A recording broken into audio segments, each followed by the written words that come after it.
17 em diante, 17 ao 24. Diz assim: daí em diante, Jesus começou a pregar,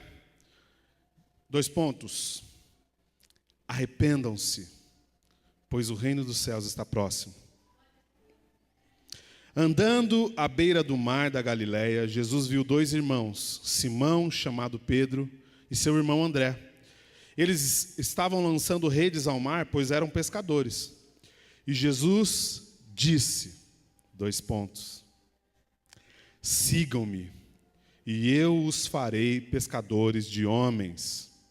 No mesmo instante, eles deixaram as suas redes e o seguiram. Indo adiante, viu outros dois irmãos, Tiago, filho de Zebedeu, e João, seu irmão. E eles estavam num barco com seu pai Zebedeu, preparando as suas redes. Jesus os chamou, e eles, deixando imediatamente seu pai e o barco, o seguiram. Jesus foi por toda a Galileia, ensinando nas sinagogas deles, pregando as boas novas do reino e curando todas as enfermidades e doenças entre o povo. Notícias sobre eles se espalhavam por toda a Síria, e o povo lhe trouxe os que sofriam de vários males e tormentos, endemoniados, loucos e paralíticos, e ele os curou. Vamos orar mais uma vez? Pai, nós nos rendemos diante de toda a tua soberania, a tua bondade, a tua glória, a tua majestade, Senhor. Tudo que temos é o Senhor. A tua palavra é poderosa, mas o Senhor conhece bem todas as minhas limitações. Elas estão expostas diante do Senhor. O Senhor sabe da minha total incapacidade de transmitir algo, senão pela ação do teu Espírito Santo. Eu quero te pedir em nome de Jesus, que assim como o Senhor já tem nos tocado, o Senhor continue agora, pela ação do teu Espírito, nos revelando a tua palavra, transformando o nosso coração, transformando o nosso caráter e a nossa consciência. Em nome de Jesus. Amém. Esse trecho é um dos trechos mais objetivos do ministério de Jesus, porque é o trecho que marca a preparação para o Sermão do Monte.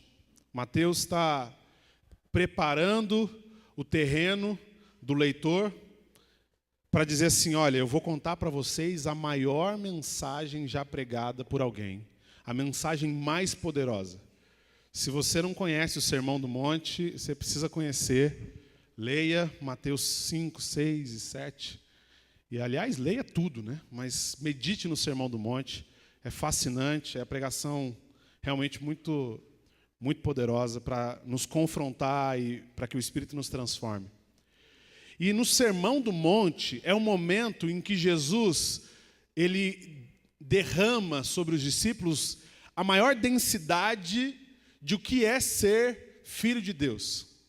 E ele começa dizendo sobre as bem-aventuranças, depois ele vai falando de práticas, depois ele começa a trabalhar o caráter, o comportamento, e ele fala: vocês têm que ser gente diferente.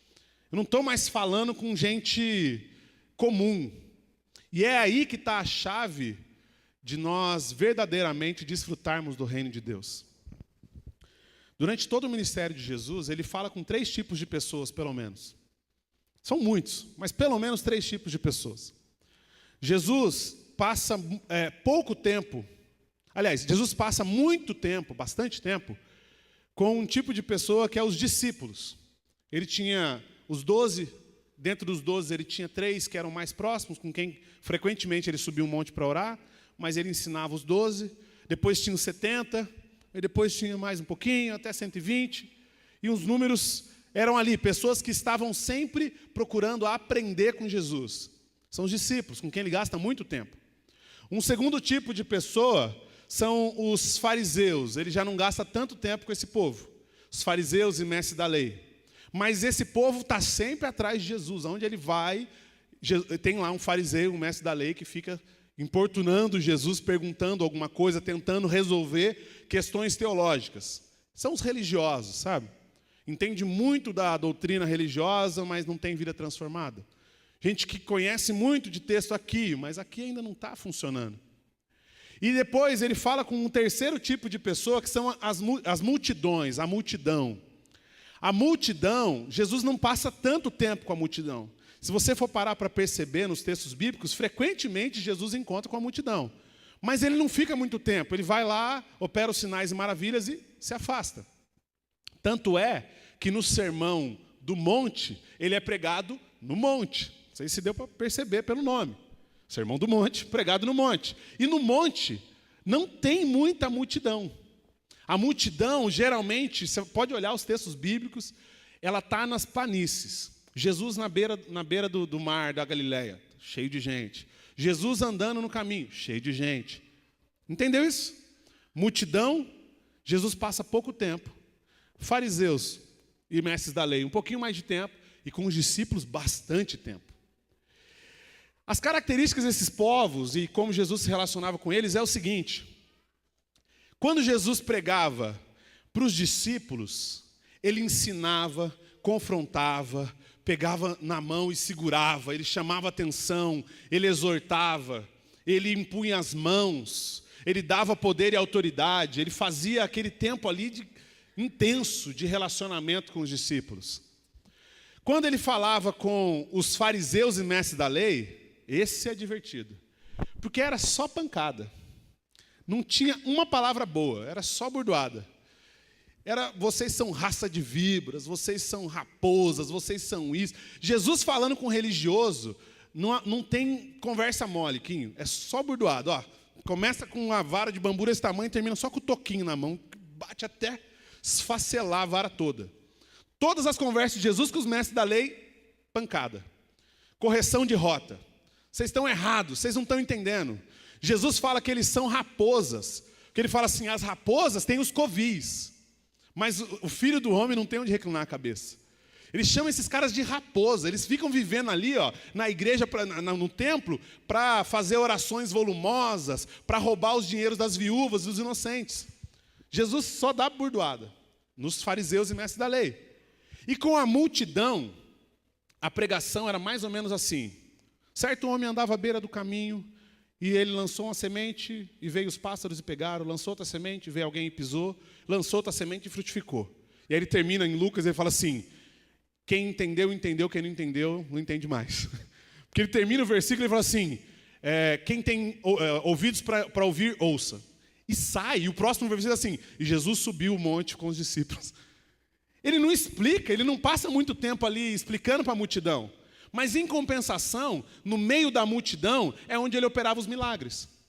Vocês estão entendendo os três tipos de pessoas? Eu gosto de fazer 3 lugares no palco, porque ajuda a entender. Ó, aqui é multidão. Com a multidão, Jesus dava mensagens. É legal que eu fico andando, que o Mateus e a Larissa ficam desesperados para achar onde é que eu estou na câmera aqui.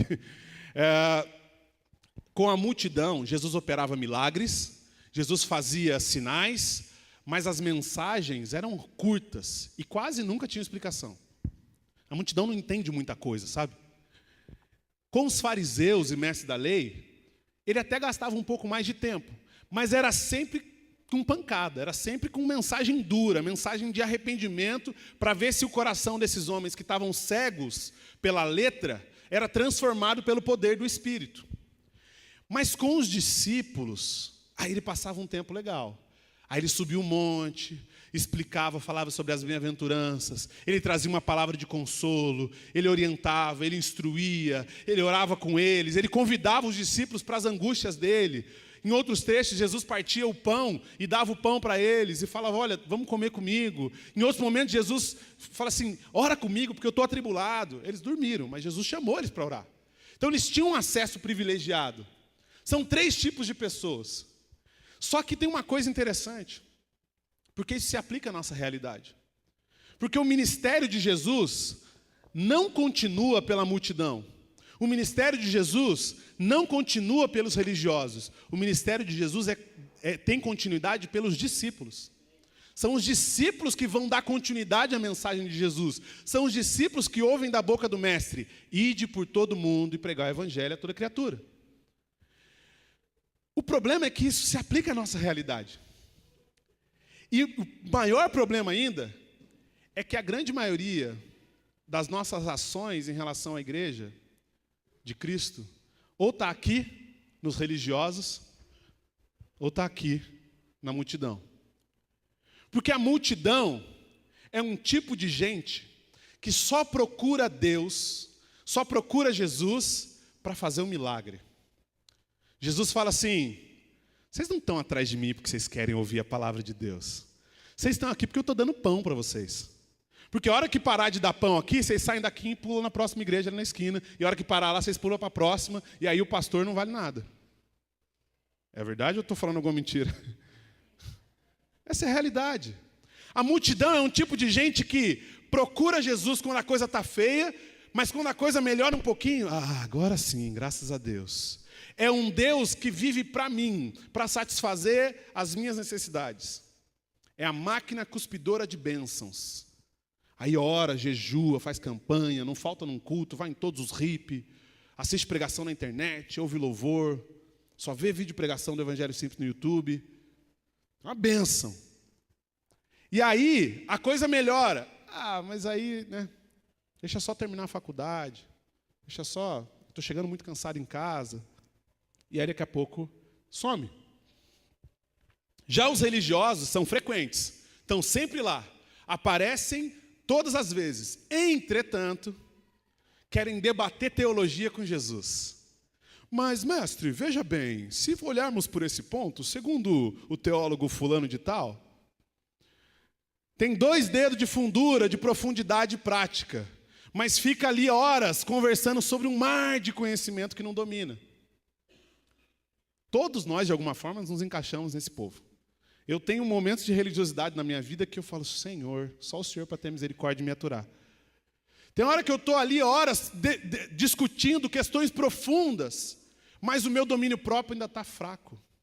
Aí Jesus fala: você quer mesmo, sério, que você quer meditar sobre isso? Você não quer parar dessa bobeira aí, para dobrar o seu joelho e orar? Você não quer parar de bobeira e focar no que realmente é importante, em gastar tempo com a palavra de Deus? De alguma forma, todos nós passamos tempo aqui, no campo da religiosidade, achando que Deus vai se agradar mais pela nossa frequência no culto. Ou porque o pastor Eros não me mandou o GIF lá nenhuma vez, ou porque ele não precisou me ligar nenhuma vez. Ele não me ligou nenhuma vez, então eu fui em todos os cultos, uma bênção. A gente se perde meio aqui, sabe? Esse é o terreno difícil, complicado. Porque a gente começa a conhecer um pouquinho, a gente já começa a contestar. Porque tem igrejas, a gente começa a falar mal de outras igrejas. Sabe, meia dúzia, já está falando mal do outro. Esses somos nós, eu estou muito incluído nesse. E Jesus vem nos transformando gradualmente, pouco a pouco, até que toda a religiosidade vai embora, em nome de Jesus. Ele vai nos transformando, somos nós. Mas o que Jesus nos chamou para ser é discípulos. E ser discípulos é ser um tipo de gente que paga um preço por aquilo que quer se tornar em Cristo Jesus. Deixa eu dizer de novo para você gravar isso. Ser discípulo é ser um tipo de gente que está disposto a pagar um preço por aquilo que quer se tornar em Cristo Jesus. Não é à toa que o sermão mais fantástico da história, o Sermão do Monte, Jesus ensina na montanha. E eu acho interessante porque mostra para a gente algumas coisas. Porque para você subir uma montanha, você precisa de uma disposição, de uma disponibilidade, de um interesse. Não é uma coisa que está assim em fácil acesso. A leitura bíblica, por exemplo. Você quer conhecer os mistérios de Deus com um versículo devocional que a sua Bíblia manda para você de manhã? Você precisa de mais tempo, você precisa examinar a palavra. Você precisa ali ler 2, 3, 4, 5, 10, 15 vezes, para aí o texto começar a fazer sentido. O John Wesley dizia que não ouse pregar sobre um texto que você não tenha lido pelo menos 50 vezes. Eu falei: Jesus, eu estou precisando ler mais. Porque a gente gasta muito pouco tempo, a gente no geral, gasta muito pouco tempo com a palavra. Toda a exortação desse púlpito aqui é: gaste tempo com a palavra de Deus. Porque é esse tempo que vai transformar o seu caráter em Cristo. E aí a gente precisa entender que se a gente quer ser discípulo de Jesus, a gente precisa subir a montanha. E subir a montanha é abrir mão de zonas de conforto. Mas o que esse texto que a gente leu aqui mostra para a gente, que não só das zonas de conforto esses homens abriram mão, eles abriram mão, inclusive, de coisas bastante lícitas, coisas comuns. Eles eram pescadores, eles se definiam como pescadores. Sabe quando você chega num hotel, você vai se hospedar no hotel, o que você põe lá na ficha? Eu sempre tenho uma crise. O que eu ponho? Ponho pastor? Não, mas é que eu sou pastor por vocação, não sou por profissão. Não, eu sou editor de vídeo, não sou editor de vídeos. Por formação, eu sou programador. O que eu ponho? Eu não sei, eu fico numa crise. A gente foi no hotel lá em São Lourenço, eu fiquei... Parou a caneta assim, falei, e agora, o que eu ponho? Não sabia o que eu colocava. Porque tem essa coisa, sabe? A gente se define por aquilo que a gente faz. A gente tem o hábito de perguntar um para o outro assim, você é o quê? Ah, eu sou engenheiro. Você é o quê? Ah, eu sou médico. Você é o quê? Ah, eu sou advogado. Mas não é bem assim que a Bíblia define a gente, né? Não é bem assim que Jesus nos define. Jesus não nos define pelo que a gente faz como profissão. Jesus nos define pelo propósito ao qual Ele nos criou. E Ele nos criou para sermos filhos amados, se estivermos em Cristo Jesus. E estando em Cristo Jesus, os filhos amados de Deus são discípulos de Jesus. E esses homens que se definiam como pescadores, são confrontados por Jesus a duas coisas. Os dois pontos que eu falei aqui. Os dois pontos que eu falei. Não tem água? Tem. Eu falei o seguinte, que o primeiro 2 pontos e Jesus começou a pregar, e qual era a mensagem que Jesus pregava? Arrependam-se. Você quer ver uma coisa interessante?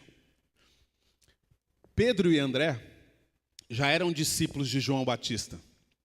Eles já estavam ouvindo a pregação de João Batista quando Jesus chama eles. Se você olhar lá em Marcos, fizer a correlação de todos os evangelhos, eles já tinham ouvido parte dessa mensagem. Mas Jesus chega para a gente que já tinha ouvido a mensagem do evangelho, e se você lembra um pouquinho, qual que é a pregação de João Batista? Arrependei-vos, porque está perto o reino dos céus.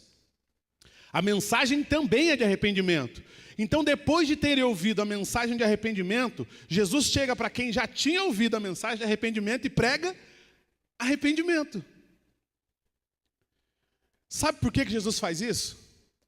Porque o tipo de gente que se arrepende uma vez só na vida são os religiosos. Graças a Deus que eu não sou como pecador. Conhece essa passagem? Graças te dou, Pai, porque eu não sou mais como esse pecador aí, feio, nojento, corintiano. Ih, fala corintiazão, né? Esse ano pode falar, o Corinthians está quase caindo. Não pode falar. O religioso, ele olha para o irmão e se sente melhor que ele. Ele fica se comparando para se sentir ou melhor ou pior.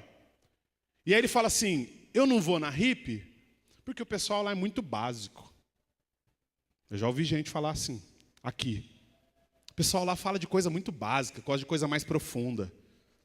Eu já ouvi gente falar assim aqui, eu não vou na RIP porque o pessoal lá sabe muito de Bíblia, eu não sei nada. Deixa eu aprender mais um pouquinho, depois eu vou. Também é religiosidade. Os dois lados é religiosidade. Por quê? Porque você acha que se arrepender é uma vez só. Mas quem começa a andar com Jesus, recebe logo de cara a mensagem, arrependa-se. Todos os dias, arrependa-se. Você acordou de manhã, já começa se arrependendo. Começa se arrependendo de quem você é e não do que você faz. Porque quando você se arrepende de quem você é e não do que você faz, você abre oportunidade para o Espírito de Deus te converter. E te transformar num discípulo.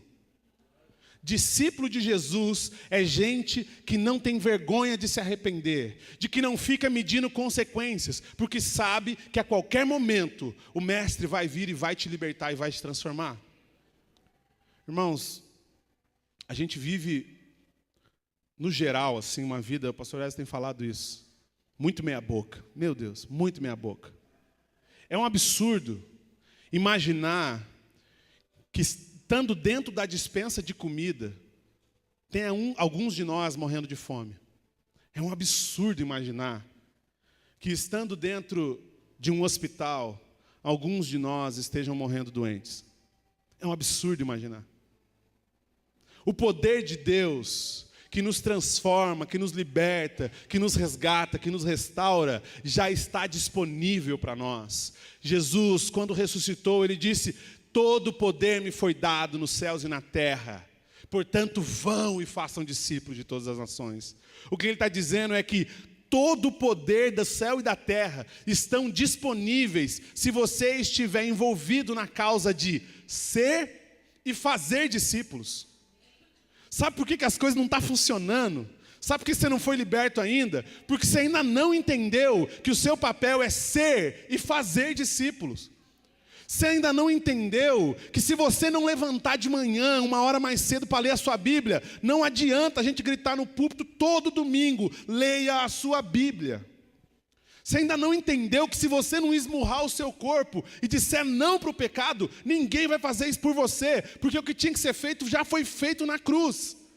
A libertação, a transformação, a restauração do seu casamento está a uma decisão de distância, a decisão de ouvir o chamado de Jesus: venham e me sigam. O chamado de Jesus é: sigam-me e eu os farei pescadores de homens. Ele está te chamando para abrir mão desse orgulho bobo, que te faz ficar com medo de passar vergonha. Ele está te chamando para abrir mão daquilo que você acha que é uma vida, para desfrutar uma vida de verdade, uma vida de transformação. Uma vida onde você vai viver abundantemente a promessa de Deus.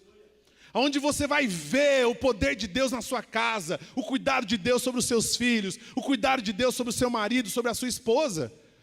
É promessa. Tem um monte de gente aqui testemunhando. Vem e experimenta, pelo amor de Deus, experimenta, dá ouvido. Só que você tem que fazer.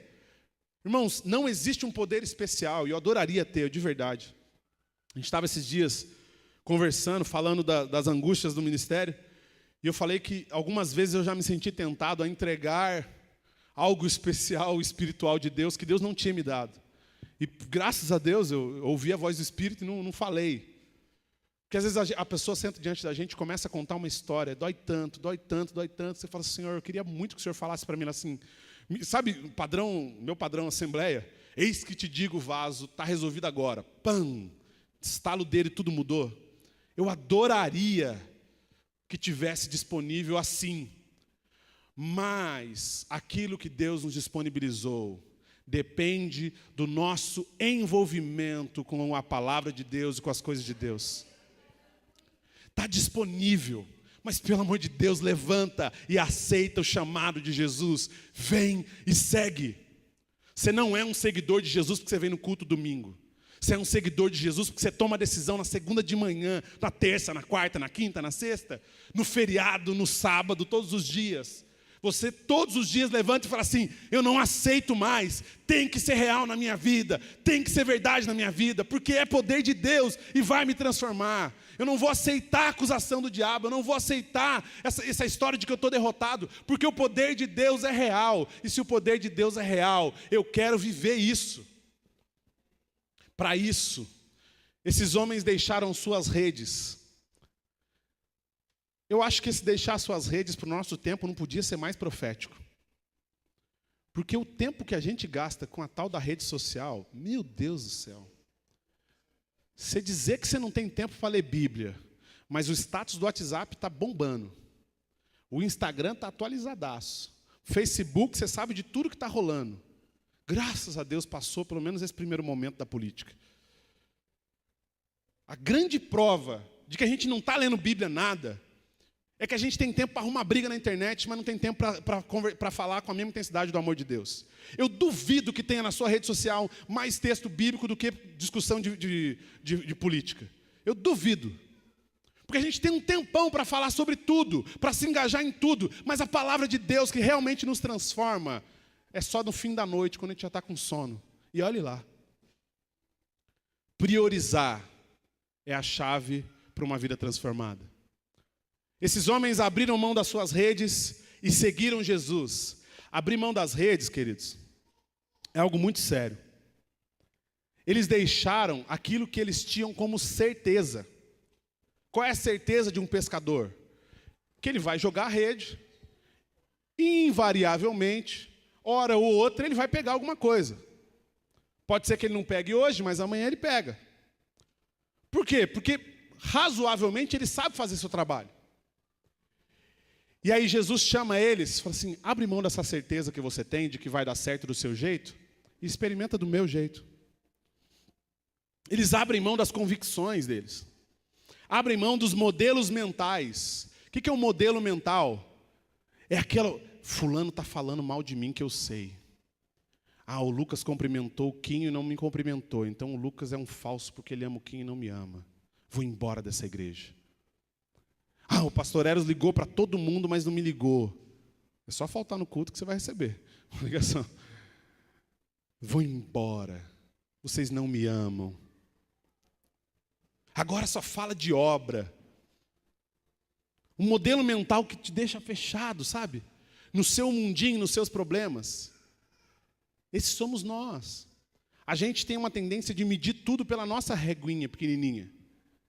Mas se a gente se entrega para viver o poder de Deus, o modelo mental de Deus, como diz em Romanos 12, transformando-nos pela renovação da nossa mente, a gente desfruta de algo sobrenatural. E sabe o que é mais legal? É que as redes e os barcos eram tudo que eles possuíam, eram os bens materiais deles. E caprichosamente Jesus fala assim, me sigam. E eles deixam os bens materiais deles. Eu vou para Jesus, mas esse negócio de dinheiro eu não gosto de falar não. Agora a igreja está falando muito de dinheiro, eu vou embora dessa igreja, porque eu gostava quando não pedia oferta. Pastor Eros mudou, agora ele pede oferta, misericórdia. Vocês estão rindo? Eu ouvi isso aí. Pois é. Os seus bens materiais são seus ou do Senhor? As suas convicções são as suas convicções ou são convicções que vêm do alto? O seu modelo mental, a forma com que você enxerga o seu irmão, é sua ou são os olhos de Cristo? O jeito que você toca nas pessoas, o jeito que você olha as pessoas, você está olhando com seus olhos carnais, lascivos, perniciosos, ou está olhando com os olhos de Jesus? Eles abriram mão daquele meio de vida que eles tinham para experimentar algo completamente novo. Nunca antes, na história da humanidade, alguém tinha sido chamado para ser pescador de homem. E eu confesso que, como eu tenho imaginação muito fértil, se eu estivesse lá, eu já ia me imaginar lançando rede, pegando gente, e amarrando, arrastando assim, igual gado, trazendo para perto de Jesus. Pesquei, Jesus, pesquei. Mas Jesus estava chamando eles para um negócio que não existia, que ainda não tinha sido feito, que era uma transformação na sociedade, não a partir de poderes estabelecidos, mas a partir da transformação do caráter. Ser discípulo de Jesus é se engajar na transformação da nação, não só pelos poderes do voto, poderes políticos, que a gente está tão atualizado, mas principalmente por abrir mão de uma vida meia boca e desfrutar uma intimidade profunda com Jesus. Está na nossa mão, querido. O chamado foi feito, o convite foi feito. Eu te pergunto, qual é a sua rede? Qual é a sua rede? O que você tem que deixar? Você tem que deixar seu vício? Você tem que deixar seu medo? Você tem que deixar um amante? Ou um amante? O que você tem que deixar? Você tem que deixar um emprego? Uma amizade? Você tem que deixar o quê? Tem alguma coisa que você precisa deixar, você sabe o que é aí. Está aí. Deus está te incomodando aí agora, eu creio. Decida aí agora o que você vai deixar para atender o chamado de Jesus. Porque Ele está te chamando. E eu estou numa fase também que eu não tenho mais paciência para mim, sabe? Eu não tenho mais paciência para mim. A gente teve num evento esse tempo atrás, e o cara falou uma frase que me define. Ele falou assim, um cara pregou, aí um dos irmãos muito sábio estava ouvindo na plateia, e aí ele subiu, depois encontrou com o pregador e falou assim, olha, você coça, e coça bem, mas aonde você coça não está coçando. O que quer dizer isso? Às vezes seu problema é numa área. Você está com um problema, sei lá, de domínio próprio, de mentira, problema na área da sexualidade, problema de alimentação. O que geralmente a gente faz? A gente se especializa numa outra área, para que cada vez que alguém chegue perto da gente, não perceba aquele problema, para que a gente possa esconder. Olha como eu sou bom nisso aqui, ó. Sabe? Chama atenção para cá, para não ter que falar do bode na sala. Então não adianta coçar, se você não coça onde está coçando. Porque o que importa é verdadeiramente ser transformado e purificado por Jesus. E o poder de Deus está disponível. Então para de fazer de conta que não é com você, que não é comigo, e se entrega para Jesus. Ele quer transformar a gente. E nós somos os agentes transformadores. Os discípulos são os agentes transformadores do mundo que vai ficar assim que Jesus conclui a sua obra. E nós somos esse tipo de gente. Aqui, queridos, não é lugar de multidão. Vai ter sinal, vai ter milagre, vai ter transformação, vai ter maravilhas. Mas o mais importante é que aqui é o lugar de gente que está querendo ser transformada. Gente que já está sendo transformada e vai por todo mundo pregando o evangelho a toda criatura. O sonho de igreja é 100% de discípulos sentados aqui. É um sonho de igreja, é que todo mundo que esteja aqui esteja preocupado em absorver o máximo, celebrar a comunhão e sair pela semana inteira levando e falando assim: eu sou a prova viva de que é real. Eu era um viciado em pornografia e fui transformado. Eu era adulto e fui transformado. Eu era um ladrão e fui transformado. Eu era mentiroso e fui transformado. Porque o poder de Deus é real. Eu sou a prova viva disso. É real, é real. Então vamos parar de coçar onde não está coçando. E enquanto você não for transformado, não para de orar, não para de buscar, não para de clamar. Porque tem alguma rede aí que você precisa deixar. Jesus chama os discípulos: sigam-me, e eu vou fazer vocês pescadores de homens. Você tem noção do quanto era difícil para um discípulo subir a montanha? Para um pescador que está acostumado a viver no nível do mar, subir para aquele lugar onde o ar é rarefeito, onde ele respira com dificuldade. Quem já subiu montanha sabe como é difícil respirar lá em cima. Jesus vai te levar para um lugar onde não é confortável, mas lá existe transformação.